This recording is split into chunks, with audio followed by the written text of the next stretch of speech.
Wel, croeso cynnes i chi gyd eto heno yn hyfryd bod yng nghwmni ein gilydd ac yn sŵn y gair. Fel chi'n gweld Meirion sy'n arwain heno, gweddio bendith ar ei wynebu i ni. Gadwch i ni fod yn gynulleidfa ddisgwylgar. Gret gweld rhai o'r gwersyllwyr nôl gyda ni. Ni wedi bod yn cofio amdano chi yn ystod yr wythnos ac yn gweddio bydd Duw yn parhau eich bendithio chi.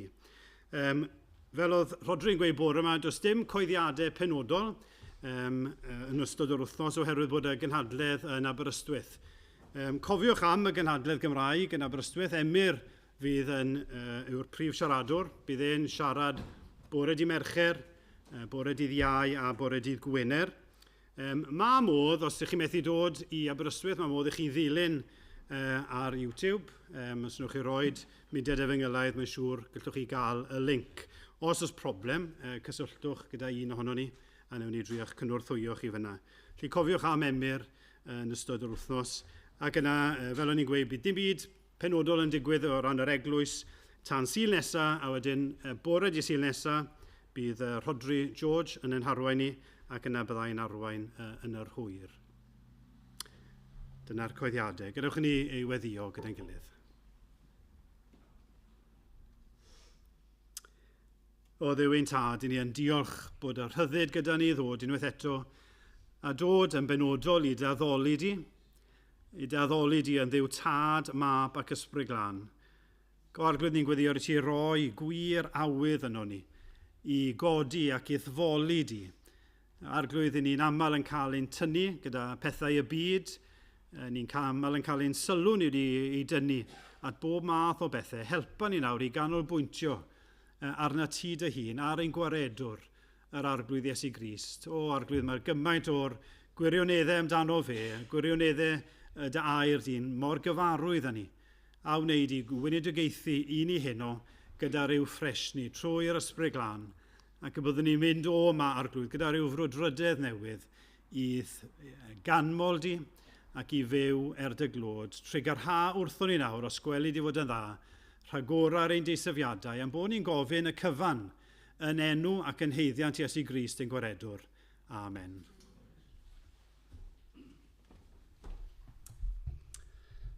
Mae'r awdur at yr Hebreaid yn ein hannog ni i gadw'n llyged ar yr arglwydd Iesu Grist fel capten perfeithydd, yr un sy'n gwbl fuddugoliaethus. Mae'r emyn gyntaf yn ein hannog ni i wneud yr un peth, fe godwn ni i ganu.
Wel, yn ni'n troi heno at broffwydoliaeth Eseia a penod 63. Mae glanio reit ar ddiwedd un o broffwydoliaethau mwyaf yr Hen Testament. Siwr o fod angen bach o cyd-destun ac esboniad. Mae Eseia yn gweld cyflwr trist i bobl, y bobl ar y rodiasant mewn tywyllwch. Mae'n gweld fod y tywyllwch yna yn un ysbrydol. Mae yna eilynyddoliaeth, angrediniaeth, difaterwch ac yn wir anufuddod ronc yng nghanol y bobl a'i arweinwyr crefyddol hefyd. Ac felly y thema fawr sydd yn dod hyd yn oed o'r penodau cyntaf, wel, trydydd rhan cyntaf y broffwydoliaeth, mae yna angen gwaredigaeth, mae yna angen yn wir Meseia. Mae angen i Dduw ei hun fel petai gamu mewn i'r sefyllfa. Wedyn ni penodau 40 o bosib at 60, i ni'n cael mwy am gymeriad, person, gwaith, cynlluniau ac yn arbennig aberth y gwas dioddefus, y Meseia yma fydd yn dod. Ac wedyn ni, diwedd y broffwydoliaeth 60 i'r diwedd, beth bydd campwaith mawr y Meseia yma, pa hyd, pa led, a fydd ei deyrnasau yn ehangu.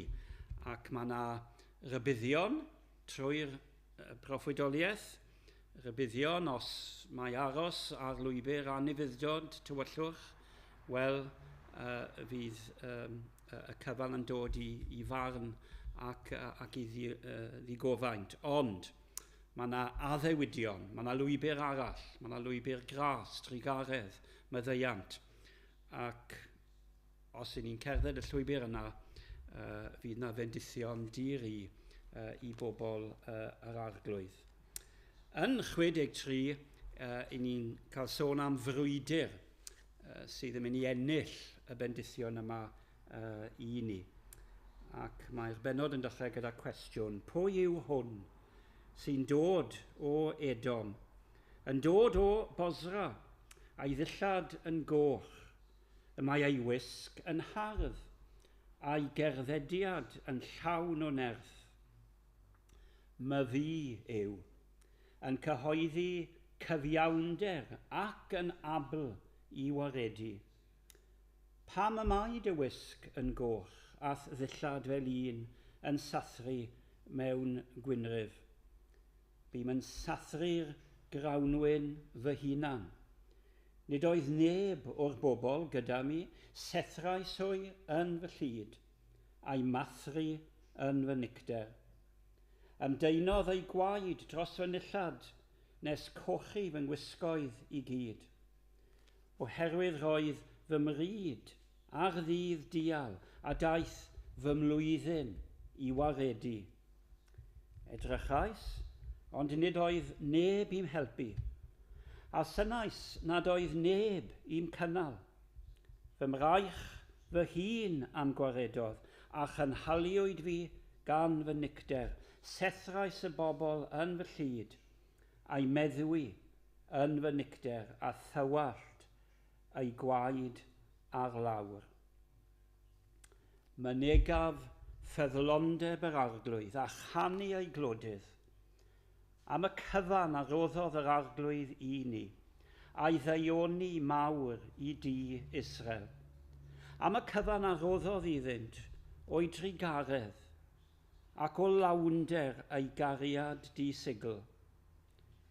Fe ddywedodd, yn awr fy mhobol i ydynt, plant nad ydynt yn twyllo, a daeth yn waredydd iddynt yn ei holl gystuddiau. Nid cenad nac angel, ond ef ei hun a'i hachubodd. Yn ei gariad ac yn ei dosturi y gwaredodd hwy, a'i codi, a'i cario drwy'r dyddiau gynt. Ond, buont yn wrthryfelgar, a gofidio i ysbryd sanctaidd, troi syntain, elyn iddynt ac ymladd yn ei herbyn. Yna, fe gofiwyd am y dyddiau gynt a Moses a'i bobl. Ple mae'r un a ddygodd allan o'r môr, fugail ei braidd. Ple mae'r un ar oes yn ei canol hwy ei ysbryd sanctaidd, a pheri i'w fraich o goneddus arwain de heilaw Moses, a holltir dyfroedd o'i blaen, i wneud iddo'i hun enw tragwyddo. Arweiniodd hwy trwy'r dyfnderoedd, fel arwain mach yn yr anialwch. Mor sicr ei troed, ag ich yn mynd i lawr i'r dyffryn y tywysodd ysbryd yr arglwydd hwy. Felly yr arweiniaist dy bobl, a gwneud i ti enw ardderchog. Edrych i lawr o'r nefoedd, o thanedd sanctaidd, ardderchog a gwel. Pa le mae dy angerdd ath nerth, tynerwch dy galon ath dostiri. Paid ag ymatal yr hagom, oherwydd ti yw ein tad. Nad yw Abram yn ein hadnabod, nac Israel yn ein cydnabod, tydi yr arglwydd yw ein tad. Ein gwaredydd yw dy enw erioed. Pam arglwydd y gydewais i ni grwydro oddi ar dy ffyrdd a chaledi ein calonnau rhag dy ofni. Dychwel mwyn dy weision, llwythau dy etifeddiaeth. Pam y sathrodd aniwiolion dy gysegr, ac y sarnodd ein gylynion dy le sanctaidd. Eiddo ti ydym ni erioed, ond ni fiost yn rheoli drostynt hwy, ac ni alwyd dy enw arnynt. Ni'n diolch i Dduw am i air, pob rybydd a phob addewid. Wel, gwahoddiad sydd yn yr emyn i bwyso ar yr arglwydd Iesu Grist, ei godwn ni i ganu.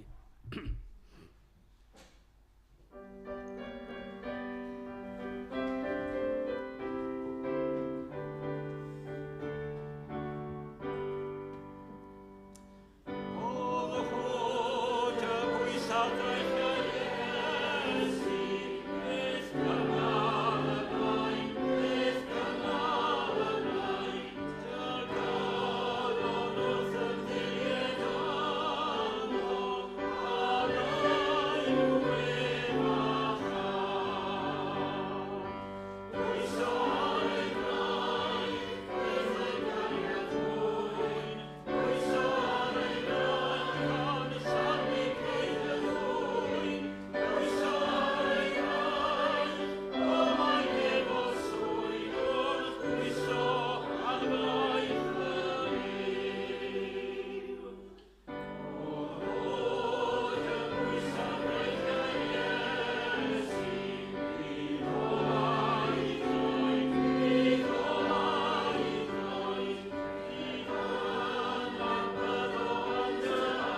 Wel, gadewch i ni droed yr arglwydd mewn gweddi.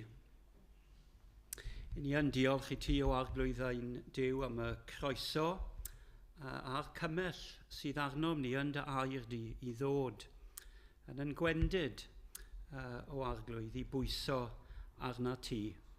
Ac i ni'n diolch am cael yn hatgoffa yn yr emyn fod cadernid dy fraich di byth yn pallu.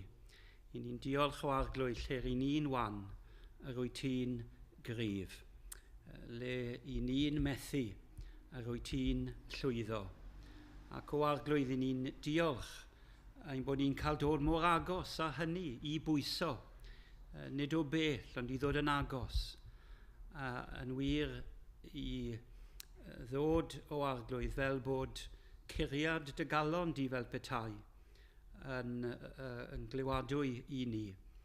I ni'n diolch i ti bod ni'n gallu dod, bod ni o ran haeddiant, o ran natur, o ran tuedd, o arglwydd yn bechadurus, ac o arglwydd weithiau y dymuniad i ddod yn wan iawn.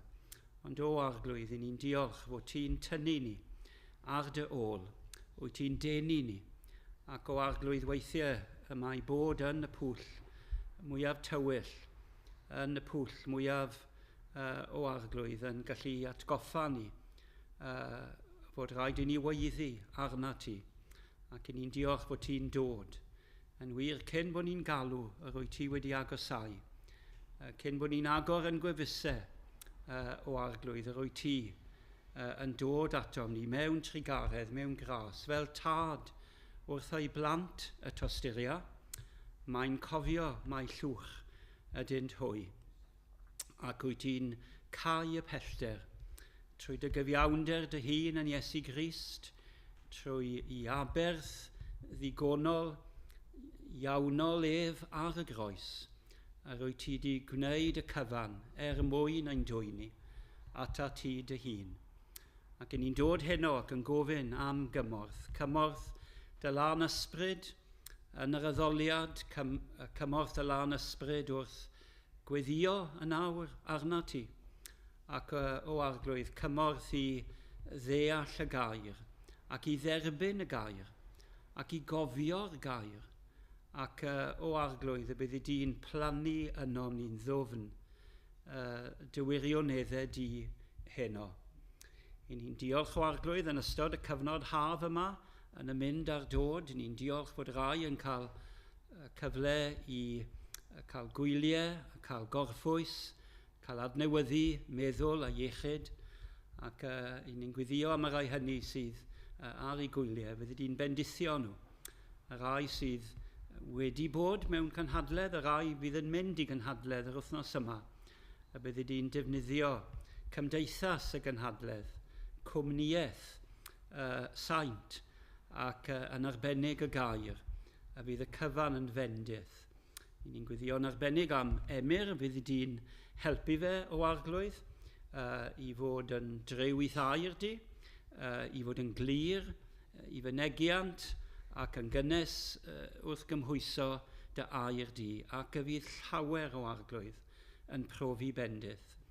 I ni'n gwyddio bydd di yn bendithio y gwersylloedd a fi yn ystod yr wythnos a'r gwersylloedd sydd yn parhau.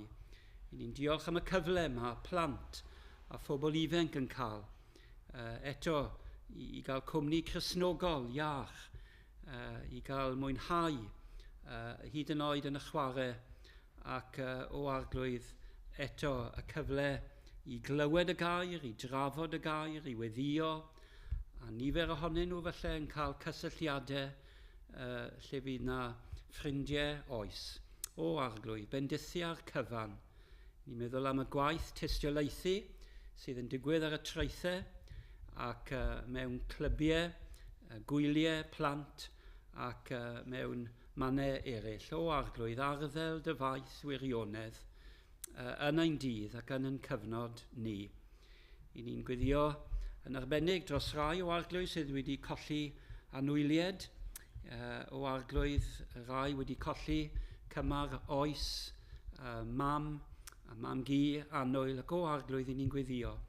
Fydde di'n agos at y cyfryw rai, cysura fy mobl, ac i ni'n gweddio fydd y cysur yna o arglwydd yn fendith ac yn gryfder i'r cyfryw rai. A fydd gobeith yr efengil hefyd yn dod â goleuni hyd yn oed pan ein bod ni yn mynd trwy glyn y cysgod angau. Rwyt ti'n addo dy oleuni, i ti'n addo dy gwmni, i ti ddim yn bell, ac i ni'n gweddio fydd y cyfan yn fendith. Clyw ein gweddio ni am fyd anghennus, trafferthus mewn cymaint o ffyrdd o arglwydd ar gymaint o lefelau, ac o arglwydd le ma' na ryfel, le ma' na drais, le ma' na dioddefaint, ac o arglwydd le ma' na erledigaeth i'r saint. O eto, bydd yn y canol. I ni'n diolch am a ddewid fawr y broffwydoliaeth yma, Emmanuel, Duw gyda ni.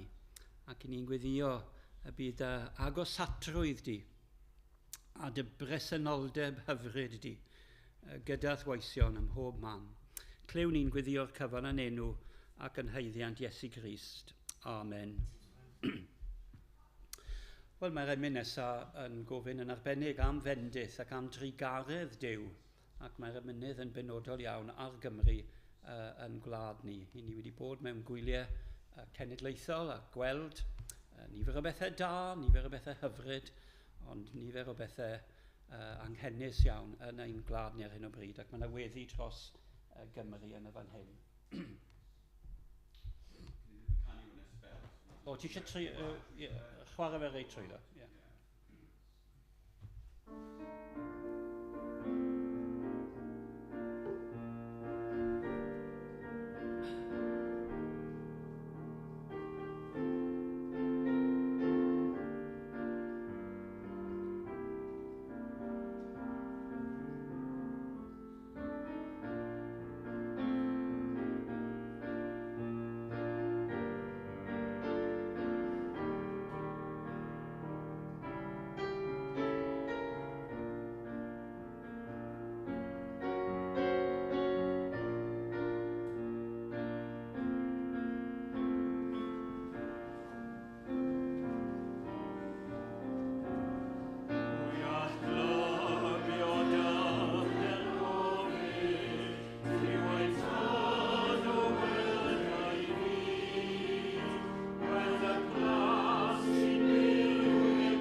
Wel, mae wedi bod yn haf I rai bobl o fuddugoliaeth.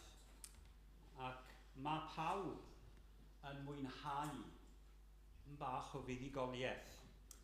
Mae yna canmol ar y buddugwyr bod nhw'n ben campwyr ym myd, digwydd bod yr wythnos yma, athletau, neu yn bencerdd neu brifardd, henffych brifardd, I ni'n ymuno yn y dathlu. Mae yna ganu clod i'r enillydd llwyddiannus. Wel, yn yr hen fyd, byddai'r concwerwr ryfel yn cael ei ganmol fel arfer mewn gorymdaeth.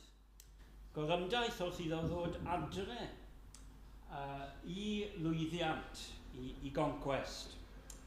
Byddai'r dillad yn cael ei teinu ar lawr, neu blodau, neu canghennau, palmwydd hyd yn oed, yn cael ei dynellu wrth glodfori, conquest, lwyddiannus dros y gelyn. Byddai tlws neu coron yn harddu pen rhyw farchog neu tywysog, brenin hyd yn oed, cadfridog. Ac yma, ym mhenod 63, mae yna fuddugoliaeth penodol yn cael ei nodi. Buddugoliaeth sydd â goblygiadau pell cyrhaeddol ym mhwrpas a chynllun yr arglwydd. Buddugoliaeth sydd wedi effeithio y cyfnod roedd Eseia yn byw ynddo, yn wir wrth I bobl I ddychwelyd o Babylon. Buddugoliaethau hefyd y dyfodol. Mae fel petai Eseia yn edrych ymlaen. Mae yna rhyw ragflas yn y bennod yma o fuddugoliaethau sydd I ddod. Ac mae'r cyfan yn ymwneud â pherthynas dragwyddol yr arglwydd a'i bobl. Mae adnod 19 yn nodi, eiddo ti ydym ni erioed. Oherwydd fod yna berthynas tragwyddol. Yn wir, yn Eseia, mae'r perthynas yn cael ei alw yn un cyfamodol. Oherwydd fod yna gyfamod wedi ei sefydlu, mae yna berthynas rhwng Duw a'i bobl. Ac bod yna elyniaeth, bod yna frwydro, bod yna danseilio ar waith yr arglwydd, mae Duw yn mynnu achub, yn mynnu gwaredu, yn mynnu ymladd dros I bobl. Yn y fan hyn, mae yna ddarlun o fuddugoliaeth. O bennod 60 I 63, I ni'n gweld pa mor bell gyrhaeddol bydd y buddugoliaeth yr arglwydd. Pa mor lwyddiannus fydd I deyrnas ef. Helaethid, derfynau dy deyrnas. Mae'r ymunydd yn canu ar sail yr hyn mae wedi darllen yn llyfr Eseia. Ac roedd na alwad ar y cenhedloedd I gyd, nid dim ond Israel, ond y cenhedloedd I gyd. Pob iaith a phob cenedl a bobloedd I gyd I ddod. Yn wir, mae yna adnod yn pennod 63, le mae iaith a delwedd, conquest a buddugoliaeth yn cael ei ddefnyddio. Byddi'n goron odidog yn llaw yr arglwydd ac yn dorch frenhinol yn llaw dy Dduw. Ac wrth I ni droi i'r benod yma, felly mae yna rhyw 4 peth rwy am nodi am y fuddugoliaeth sy'n eiddo i'r arglwydd. Yn gyntaf, man y fuddugoliaeth, neu lleoliad y fuddugoliaeth. Yn adnod 1, mae yna 2 le penodol yn cael ei enwi. Edom a Bosra. Yn wir, Bosra oedd prif ddinas fel petai ardal Edom. Nawr, mae Edom yn arbennig yn cael ei gysylltu yn y Beibl gyda Esau. Yn wir weithiau, chi ddim yn gwybod ydy'r awduron yn y salmau ac mewn mannau eraill yn Eseia a proffwydi eraill. Ydy Edom yn Esau, ydy Esau yn Edom. Mae yna rhyw gyplysu yn digwydd rhwng Esau, brawd Jacob. Ac wrth gwrs, beth ni'n gwybod am Esau, y brawd Jacob, yw fod e wedi diastyru a gwrthod ei enedigaeth fraint. Felly gwrthod a diastyru ar hyn oedd yr arglwydd wedi ordeinio ac am fendithio fe ag ef. Ond mae'n diastyru'r cyfan ac am bris yn bach o gawl, wel mae'r cyfan yn mynd. A daeth gwlad felly a phobl, Esau ac Edom, yn gyfystyr â giliniaeth, gwrthodiad o Dduw a'i bobl. Felly, i ni'n meddwl am pobl sydd wedi gwrthod, pobl sydd yn elynion, pobl sydd ddim am wneud dim byd â Duw, sydd yn gwrthod ffordd Duw, sydd yn gwrthod bendith Duw. Ond dyn nhw ddim yn dawel yn y gwrthodiad hynny. Maen nhw'n bobl eliniaethus. A tro ar ôl tro, mae'r proffwyd yma, Eseia, yn darogan distryw a dinastyr Edom. Fel mae Edom yn symbol o wrthod a troi cefn ar Dduw. Does dim dyfodol i anrhydiniaeth pobl a thras Edom, neu haniwioldeb rhyfygus cableddus. Ac yn y fan hyn, mae'r ymladd a'r frwydr yn ffyrnig gyda colli gwaed hyd yn oed. I ni'n cael darlun byw o wasgu a sathru grawnwyn coch. Mae'r gwaed felly yn atgoffa'r awdur o grawnwyn yn cael ei wasgu mwyn gwneud gwyn. Ac fod y gwisg yr yfelwr yn hardd, mae staen gwaed arno. Nawr, mae'r esbonwyr i gyd, wel y rai gorau, efengylaeth da, yn gweld yna fan hyn darlun o'r un fydd yn dod i ymladd dros bobl yr arglwydd, yr un fydd yn dod yn y pen draw i ymladd, sef yr arglwydd Iesu Grist ei hun. Mae'r darlun o frwydro, mae yn y Beibl yn dweud o'r dechrau. Mae yna frwydr, mae yna wrthdaro rhwng y sarf a'r wraig, ac wedyn ni had y wraig a had y sarf, fydd yna wrthdaro, ond mae yna addewid. A'r addewid yw fydd pen y wraig yn cael ei sigo yn y frwydr terfynol, y sarf fydd yn colli'r dydd. Mae'r esbonwyr eto yn helpu ni ac yn dweud, mae gwisg yr arglwydd Iesu, meddai un esbonio o'r E.J. Young, mae gwisg yr arglwydd Iesu yn hardd o ran ei berffeithrwydd, yn hardd o ran y ffaith i fod e'n wyn ac yn lan, ond mae staen gwaed ar ei wisgau. Bu'n waedlyd trosom ni ar ben Calfaria. Pan ddath y frwydr ola, pan ddath y cyfnod ola yna o ryfela, mae Iesu Grist yn ryfela. Chi'n cofio, mae'n nghanol dydd, ond mae'r elfennau i gyd, yr elfennau, yr haul, yn mynd o'r neilltu ac yn y tywyllwch annaturiol, yn y tywyllwch sy'n dynodi barn a dioddefaint Duw.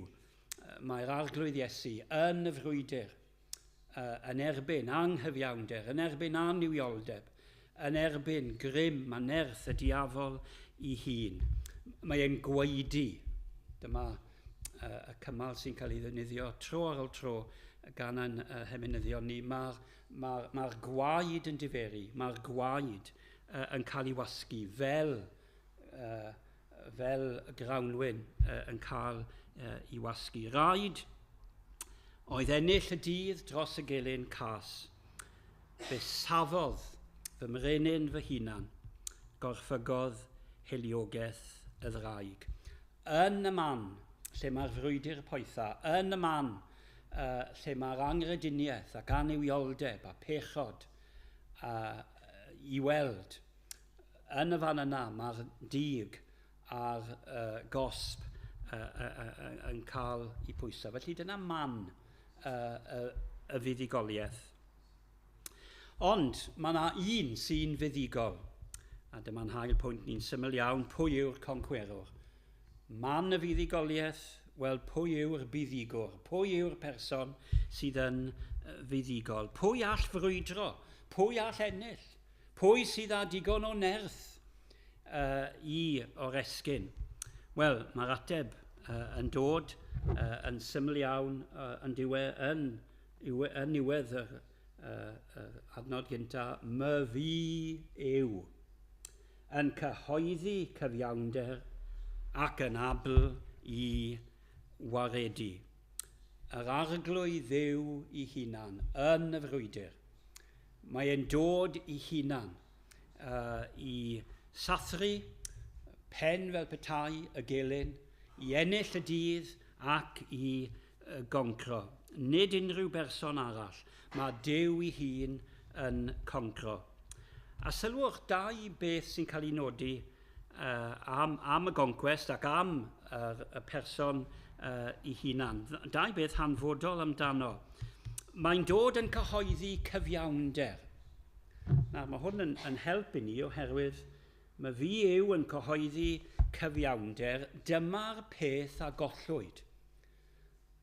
Yn y frwydr yna yng Ngardd Eden, collwyd, syrthiodd fy nghoron. Beth oedd coron gogoniant un? Wel, bod wedi cael ei greu ar lun a delw Duw, a cyfiawnder Duw yn rhan o'r lun ac o'r delw yna. A mae Duw yn dod. Gyda'r hyn a gollwyd, mae'n dod yn cyhoeddi cyfiawnder. Dyma'r brif reswm dros y frwydr. Os darllenwch chi penodau cyntaf Eseia ac yn wir trwy'r proffwydoliaeth i gyd, anghyfiawnder yn remp ym mhob man. Mae yna ymledu o'r anghyfiawnder yma. Ymledu i grafangau ym mhob man. Dros y ddynoliaeth cyfan, gyda chanlyniadau erchyll, yn effeithio arweinyddiaeth, yn effeithio teuluoedd, yn effeithio unigolion, yn effeithio weithiau ac yn siglo fel petai yr holl bosibiliadau o ennill y byd. Mae anghyfiawnder i weld yn frenin ac yn frenin cryf. Ond rhaid ei ddifa, rhaid disodli, ac mae yna un yn unig a'i gerddediad yn llawn nerth hefyd. Ni'n sylwi yn fan hyn, cyhoeddi cyfiawnder ac yn abl i waredu. Dyw hwn ddim yn dod i'r fyddin heb wedi eistedd lawr fel petai a gweld beth yw'r adnoddau sydd angen, pa egni sydd angen, pa rym, pa nerth sydd angen. Mae e'n dod gyda cyfiawnder. Mae un esboniwr yn dweithio ni, mae cyfiawnder yw y grym. Mae cyfiawnder Duw yn wyneb pob anghyfiawnder yw y grym a'r nerth gorau. Wel eto, ni'n sôn am harddwch, gwisg. A oes na harddwch mwy na gwisg cyfiawnder, person mab Duw. Cyfiawnder pur a glân y nefoedd. Meddyliwch am gyfiawnder person Crist. Meddyliwch am gyfiawnder gweithredoedd Crist. Meddyliwch am gyfiawnder pob gair o'i enau. Pob ystym, pob gwirth yn arddangos cyfiawnder Duw ym mhob ffordd. Ac eto, mae'r cyfiawnder yma, bod e mor danbaid, mae'r ffaith yma hefyd yn dod tro ar ôl tro, mae'n dod yn ôl yn yr adnod nesaf, mae'r gwaed yn cael ei dywallt. Oherwydd, wrth gwynebu'r gelyn, yr hyn sy'n digwydd yn y fan hyn yw fod na ddicter a fod na llyd ac fod na dial. Nawr, mae rhaid cydnabod, dyw rai bobl ddim yn hapus gyda'r ochr yma o berson a chymeriad Duw. Mae Duw yn gariadus, mae Duw yn drigarog, mae Duw yn fyddeigar. Ydy. Ond mae pob un o'r pethau yna ni wedi sôn amdano, mae gariad e'n lan, mae gariad e'n bir. Yn wir, o bob proffwyd yn yr Hen Testament, dyma'r proffwyd sydd nid yn unig yn deall sancteiddrwydd Duw, ond fe brofodd e grym a nerth y sancteiddrwydd yna. Chi'n cofio Eseia 6, mae'n mynd i mewn ar ddechrau weinidogaeth i'r deml. Mae'n cael y weledigaeth a'r swydus yna yn y deml o sancteiddrwydd Duw. Mae'n clywed mawl yr angylion, sanct, sanct, sanct. Yr sancteiddrwydd yma sydd yn fel coron dryfflig ar ei benne. A mae'n gweiddi allan, gwai fi. Mae'n cael ei argyhoeddi o'i bechod. Dyn aflan o wefusau ydw i fi. Mae yn ddiddorol yn dweud bod e'n dweud gwefus. Mae un esboniwr yn dweud y gwefus y proffwyd oedd ei waith. I wefus a'i hiodledd Eseia yw'r un o'r pethau mwyaf trawiadol yn yr Hen Testament. Dyma oedd ei wan, dyma oedd y man cryf fel petai. Oedd e'n gallu siarad, oedd e'n gallu defnyddio ei wefus dros i Dduw, ond hyd yn oed yn y man mwyaf cryf, a'r man mwyaf hiawdl dawnus, mae'r Stein wedi cyffwr dyn aflan o'i wefusau. Wel, wrth gwrs, mae'n profi grym yr aberth. Mae yna aberth dros bechod. Ond mae'r Iesu yn sôn, yn gyson am Duw sydd yn barnu pechod. Mae yna ddydd o brysur bwyso.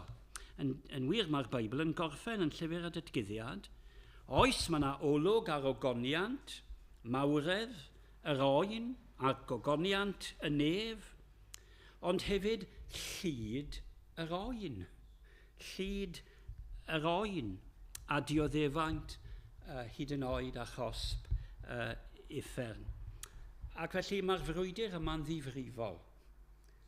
Mae'r frwydr yma'n ddifrifol iawn. Mae yna frwydr i ennill bobl, i ddod â phobl o fan ac o le lle fydd na ddim pechod mwy, lle fydd na ddim barn, lle fydd na ddim dicter, lle fydd na ddim condemniad. Dyma'r pethau sydd yn y fantol yn y fan hyn.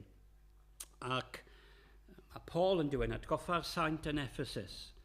Mae yna wrthryfel sydd hyd yn oed yn rhan o brofiad yr eglwys. Nid am ei drolion yr ydym yn ymafael, ond a thywysogaethau, awdurdodau, llywodraethur, tywyllwch y byd a phwerau ysbrydol drigionus yn y nefolion leoedd.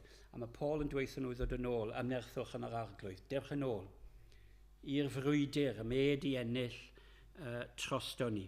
Dewch yn ôl pob tro at y concwerwr, a goswch yn agos at yr un sydd wedi ennill y fuddugoliaeth. Felly, man y fuddugoliaeth, ac hefyd i ni'n gweld person yr ydym ni yn fwy na choncwerwyr trwy Grist. Yr hwn a'n carodd ni.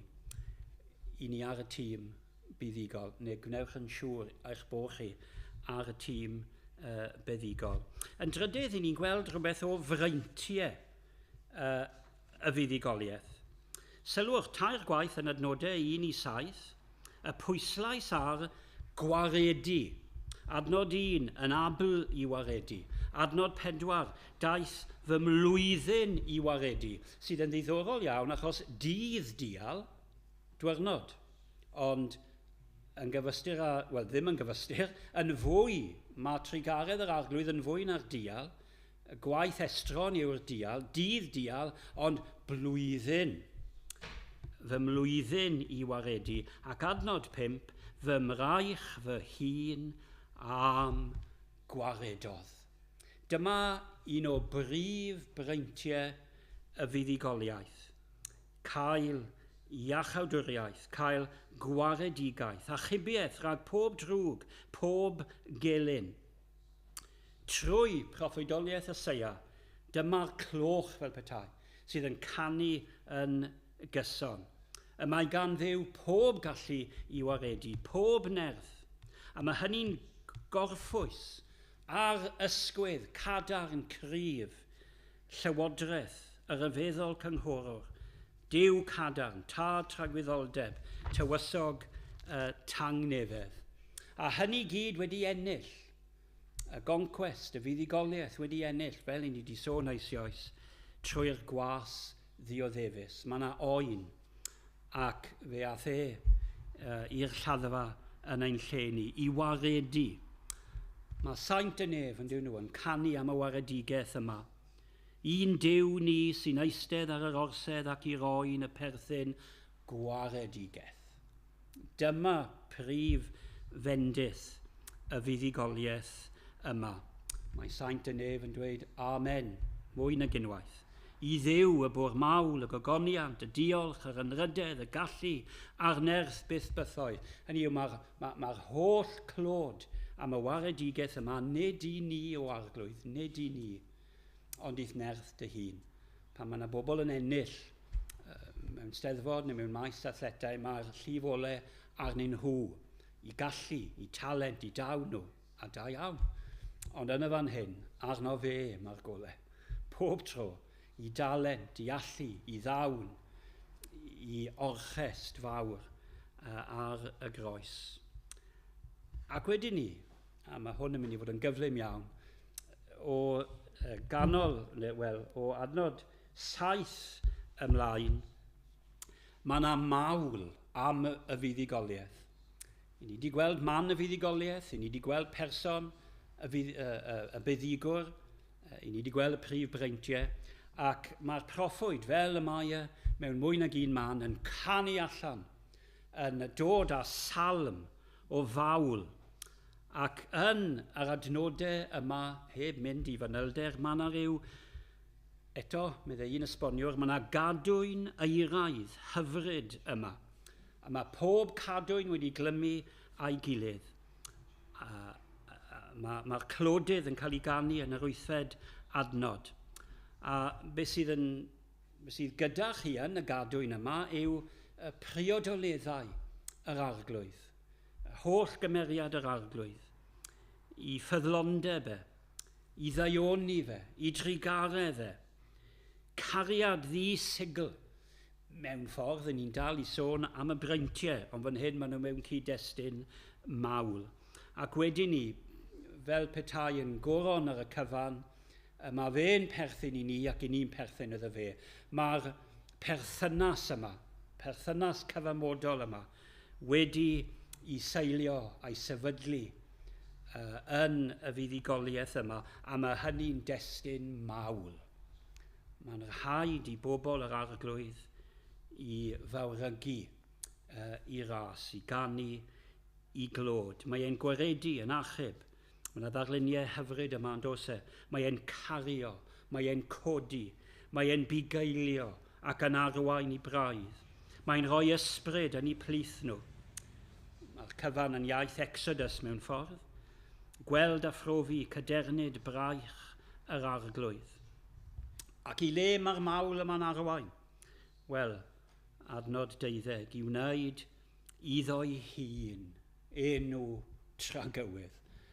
Mae'r themau yma, yr un peth yn dweud, iddo fe, nid i ni, ond iddo fe, mae'r mawl a'r cyfan. Ar ddangos mawredd, clod, anrydedd yr arglwydd.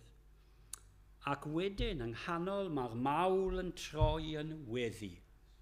Oherwydd, mai mawl, ac mai clodfori yr arglwydd dyleni, yr hyn sydd yn digwydd mewn gwirionedd yw bod pobl yr arglwydd yn gallu anghofio mor gyflym. Mae yna gysylltiad rhwng mawl a gweddi yn ein haddoliad ni, gweddi ac ei reolaeth, a'r ymwybyddiaeth o waith ac o berson Duw ddim yn cael ei golli, ond mae'n cael ei anghofio. Ac mae pobl yr arglwydd yn crwydro eto. Mae pobl yr arglwydd yn troi cefn arno. Ac mae yna gyffes yma. Ac mae yna wersi ni yn dos yn y gyffes. Dyna pan dewisys i'r emyn yna cyn y gair. Mae Sion Aled yn cyfieithu'n llawn cymorth y pledio sydd eisiau bod arno ni. I ni'n cydnabod yn onest bod y fuddugoliaeth a fi a'r fuddugoliaeth a ddaw wedi mynd yn angof.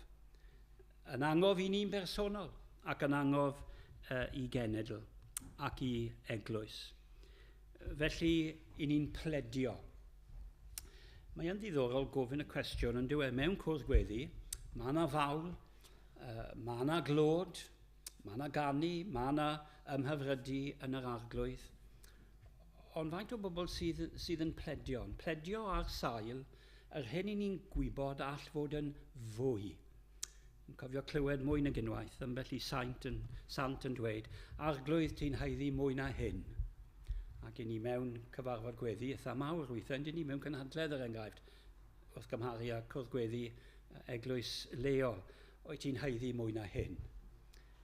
A dyma beth mae'r proffwyd yn sôn. Yn wir, betai amser dyn ni, a betai hwn yn gyfres, byddwn ni'n mynd mlaen i benod 64, mwyn diogelu ac mwyn sicrhau llawnder yn cofio ni o'r fuddugoliaeth, o na fiaset yn rwygo'r nefoedd a dod i lawr i'n plith ni.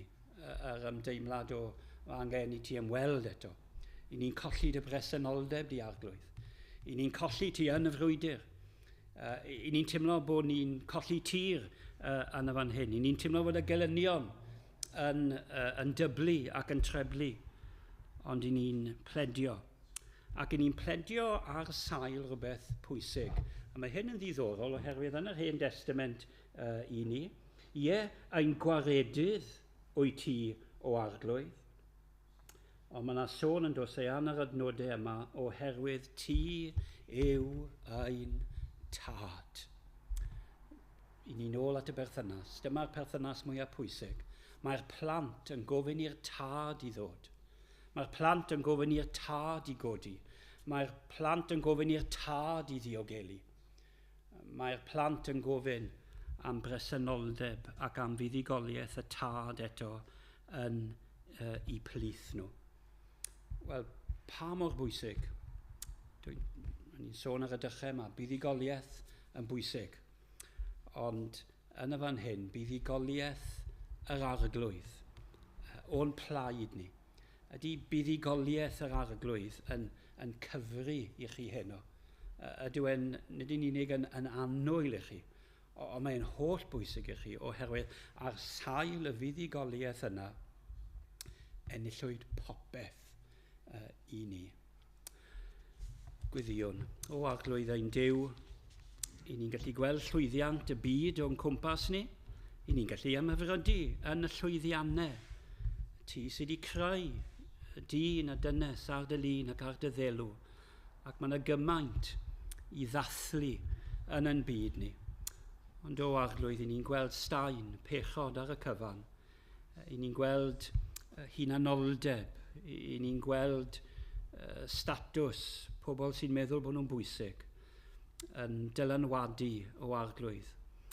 Ond tro ein golwg ni heno ar Iesu Grist, pen campwr, pen tywysog ein ffydd ni, ac i weld eto ac i brofi o arglwydd pan bod problemau, pan bod temptasiannau, pan bod llais yma, llais arall yn galw ni o arglwydd, yn denu ni.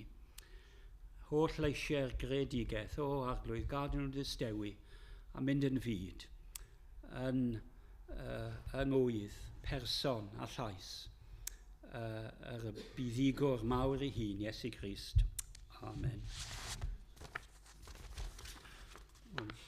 Dim ond un emyn o'n i'n gallu dewis a chanu. Ges i trafferth i ffindo rai o'r penillion, ond dyna ni. Yr emynydd yn gofyn y cwestiwn ac yn ateb y cwestiwn ar sail y benod yma a hefyd y buddugoliaeth Iesu Grist.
Pwy sydd i ddwyn cyhuddiad yn erbyn etholedigion Duw? Duw yw'r un sydd dyfarnu'n gyfiawn.